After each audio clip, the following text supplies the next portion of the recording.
There's so many sort of strands of sort of scientific evidence that you can bring to remains.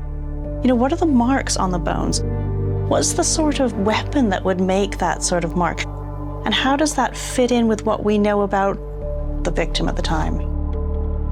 A closer look at the injuries could reveal how Lovelace was killed and perhaps the type of person who killed him.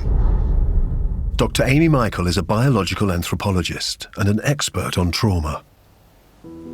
We can't tell how Lovelace died, but what does the trauma tell us about what happened to him? You know, in this case, the trauma was not the slam dunk, but it does give us some interesting post-mortem information.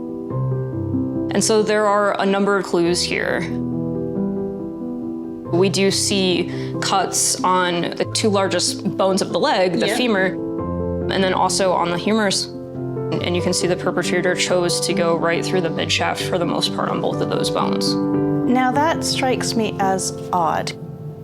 Certainly going through the joints would be a lot easier. You're not cutting through bone, you're cutting through cartilage and tissues, of course. But I don't know if we're dealing with a perpetrator who knew much about anatomy, because certainly this was difficult to do. The killer was no skilled butcher or surgeon.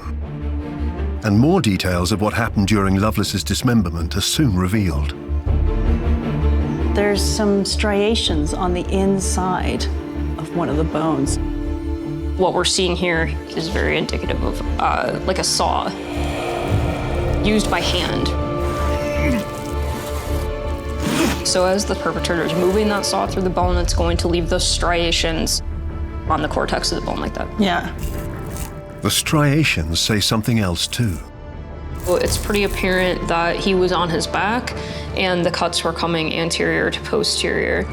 Finally, the trauma markings reveal one more piece of evidence. So if you hand me that distal femur right there, so it looks quite different. And we get some fracturing. That's blunt force trauma, something like that.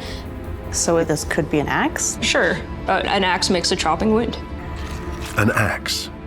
The exact same weapon used to kill the victim's wife, Agnes. Could the same killer be responsible for both of their deaths?